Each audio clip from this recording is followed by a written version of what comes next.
Hi, hello, welcome you all. Today, what we are going to discuss is part 3 of the Constitution. Previous sessions la nama vandu part 1 that is Union and Territories adha pathi paathirundom. Adu article 1 to 4 describe pannuchu. Then part 2 nama citizenship pathi cover pannirundom. Adu article 5 to 11 cover pannuchu. இன்னைக்கு part 3 la fundamental rights pathi paaka porom. Before entering into the fundamental rights, நமக்கு fundamental rights அப்படின்னா என்னன்னு கொஞ்சம் அடிப்படையாக புரியணும். அதாவது அடிப்படை உரிமைகள் அப்படிங்கிறது அரசாங்கத்துலேருந்து நம்மளை பாதுகாக்கிறதுக்காக நமக்கு வழங்கப்பட்டது. அரசியலமைப்பு சாசனத்திலேருந்து நமக்கு கொடுக்கப்பட்டது தான் இந்த அடிப்படை உரிமைகள். ஸோ அரசாங்கம் அப்படின்னா என்ன? ஸ்டேட்டுன்னு காமனாக சொல்லலாம். அப்போ எதெல்லாம் அரசாங்கம் அப்படிங்கிறது நமக்கு தெரியணும் இல்லையா? அதனால் ஆர்டிகல் 12 என்ன பண்ணுதுன்னா டெஃபினிஷன் ஆஃப் ஸ்டேட், அரசாங்கங்கள் அப்படின்னா என்ன அப்படிங்கிறத நமக்கு வரையறை பண்ணி கொடுக்குறாங்க. ஸோ இந்த அரசாங்கத்துக்குள்ளே உள்ளடங்கக்கூடிய யாராவது ஒரு ஆர்கனைசேஷன் நமக்கு எதிராக, அதாவது மக்களுக்கு எதிராக ஏதாவது அடக்குமுறையை மேற்கொண்டாங்க அப்படின்னா அவங்கள்ட்டேருந்து நம்மளை பாதுகாக்கிறதுக்காக ஏற்படுத்தப்பட்டது தான் இது. ஸோ ஸ்டேட் அப்படிங்கிறது, அரசு அப்படின்னா என்ன அப்படிங்கிறது நமக்கு பேசிக்காக தெரியணும். அதை ஆர்டிகல் 12 டிஃபைன் பண்ணுது. ஒவ்வொன்றா பார்க்கலாம். ஸ்டேட் அப்படிங்கிறது என்னென்னா union government and it's organisation சொல்லலாம். யூனியன் கவர்மெண்ட் அண்ட் இட்ஸ் ஆர்கனைசேஷன்னா மத்திய அரசாங்கத்தின் கீழ் இருக்கக்கூடிய அமைப்புகளும் அதில் இருக்கக்கூடிய முக்கியமான இன்ஸ்டிடியூஷன்ஸ் எல்லாமே நம்ம வந்து என்ன சொல்லலாம், we can call them as a state. Then similarly state கவர்மெண்ட்னு ஒன்று இருக்குது. ஸ்டேட் கவர்மெண்ட்டு கீழே இருக்கக்கூடிய அமைப்புகள், இன்ஸ்டிடியூஷன்ஸ் எல்லாமே state under the control of state government என்னெல்லாம் இருக்கோ அதையும் நம்ம என்னென்னு கூப்பிடலாம், we can call them as a state, common name இதுக்கு. தென் தேர்டு வந்து பார்த்திங்கன்னா லோக்கல் கவர்மெண்ட் அப்படிங்கிறது ரெண்டு விஷயம். ஒன்று பஞ்சாயத், இன்னொன்று முனிசிபாலிட்டி. அப்படி தானேங்க? ஒன்று பஞ்சாயத்து தெரியும் உங்களுக்கு, ஒவ்வொரு ஊர்லேயும் ஒவ்வொரு பஞ்சாயத்துகள் இருக்கும், முனிசிபாலிட்டி இருக்கும். ஸோ இதை பற்றி டிஸ்கிரைப் பண்ணுறதா லோக்கல் கவர்மெண்ட். இந்த பஞ்சாயத்தோ இல்லாட்டி முனிசிபாலிட்டியோ அதுவோ மக்களுடைய அதிகாரத்தை பறிக்க முயன்றாலும் அதையும் நம்ம வந்து எந்த இதுக்குள்ளே வரையறை பண்ணி கொண்டு வந்திருக்கோம், ஸ்டேட் அப்படிங்கிறத கொண்டு வந்திருக்கோம். அப்போ ஸ்டேட் அப்படிங்கிறது யூனியன் கவர்மெண்ட், அதாவது மத்திய அரசாங்கம். ஸ்டேட் கவர்மெண்ட் அதாவது மாநில அரசாங்கங்களும் அதோடைய அமைப்புகளும். மூணாவது லோக்கல் செல்ஃப் கவர்மெண்ட், அதாவது பஞ்சாயத்து மற்றும் முனிசிபாலிட்டி. இது மூணு வருது.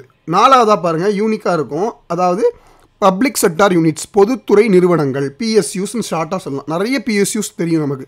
நம்ம ஊர்கள்லாம் பார்த்திங்கன்னா பிஎஸ்என்எல் இருக்கும், எல்ஐசி இருக்கும், செயில் இருக்குது, ஓஎன்ஜிசி இருக்குது. இதெல்லாம் வந்து பார்த்திங்கன்னா முக்கியமான பொதுத்துறை நிறுவனங்கள். பொதுத்துறை நிறுவனம் அப்படின்னா ஒரு 100% இருக்கக்கூடிய ஷேரில் 51% மேலே அரசாங்கத்தின் கையில் இருந்துச்சுன்னா அது வந்து பொதுத்துறை நிறுவனம் அப்படின்னு சொல்லலாம். இப்போ பிஎஸ்என்எல், செயில், ஓஎன்ஜிசி, எல்ஐசி இந்த மாதிரி அமைப்புகள் 51% மேலே இந்திய அரசாங்கத்தின் கையில் தான் இருக்குது. அதனால் இந்த அமைப்புகளையும் நம்ம என்னென்னு சொல்ல முடியும், we can call them as a state. 4 ஆயிடுச்சு. இது போக சுப்ரீம் கோர்ட் ஒரு வெர்டிக்ட் கொடுத்துருக்குறாங்க. வெர்டிக்ட் அப்படின்னா ஒரு தீர்ப்பு கொடுத்துருக்காங்க. என்ன தீர்ப்பு அப்படின்னா, ஒரு ப்ரைவேட் ஆர்கனைசேஷனும் even a private body can become a state அப்படின்னு சொல்லியிருக்காங்க. எப்படி? இப்போ ஒரு private organisation if they are with contract in central government or state government, அரசாங்கத்தோட ஏதோ ஒரு கான்ட்ராக்ட் போட்டிருக்காங்க, ஏதோ ஒரு தொழிலுக்காக ஏதோ ஒரு கான்ட்ராக்ட் போட்டிருக்காங்கன்னா அந்த பர்டிகுலர் கான்ட்ராக்ட் முடிகிற வரைக்கும் அந்த தனியார் நிறுவனமும் என்னென்னு கூப்பிடப்படும், அரசு அப்படின்னு தான் அழைக்கப்படும். That is it is also called as state. இதுக்கு எடுத்துக்காட்டு என்ன அப்படின்னா, சென்னை போன்ற மாநகரங்களில் இப்போ மெட்ரோ பணி நடக்குது. 2 ஏஜென்சிஸ் மெட்ரோ ஒர்க்கை இன்றைக்கி பண்ணிகிட்டு இருக்கிறாங்க. ரெண்டுமே ப்ரைவேட் ஏஜென்சிஸ். ஒன்று வந்து பார்த்திங்கன்னா எல்என்டி, இன்னொன்று வந்து பார்த்திங்கன்னா டாட்டா. இந்த ரெண்டுமே தனியார் துறை நிறுவனங்கள்.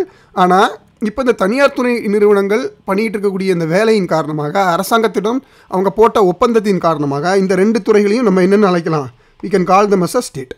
அப்போது ஸ்டேட் அப்படிங்கிறது 5 விஷயத்தை குறிக்குது, 5 விடயங்களை குறிக்குது. ஒன்று மத்திய அரசாங்கம், தட் இஸ் யூனியன் கவர்மெண்ட். ரெண்டாவது state government. Third local self government. Fourth public sector units. Finally fifth any private agency which is engaged with the government for any contract. அந்த கான்ட்ராக்ட் முடிகிற வரைக்கும் அந்த ப்ரைவேட் ஏஜென்சியும் இஸ் அ ஸ்டேட் அப்படிங்குது. So இந்த state அப்படிங்கிற definition நமக்கு தெரிஞ்சால் தான் நம்மளுடைய அடிப்படை உரிமைகள் ஏதாவது மீறப்பட்டுச்சுன்னா நம்ம அந்த ஸ்டேட்டுக்கு எதிராக நம்மளால் உச்சநீதிமன்றத்தில் என்ன பண்ண முடியும், வழக்கு தொடர முடியும். ஸோ அதுக்காக தான் ஸ்டேட் அப்படின்னா என்னென்னு தெரியணும். இப்போ ஸ்டேட் அப்படிங்கிறது இந்த 5 ஏஜென்சிஸ் கையில் இருக்குது. ஸோ ஆர்டிகல் 12 இந்த அளவுக்கு நமக்கு தெரிஞ்சால் போதும்.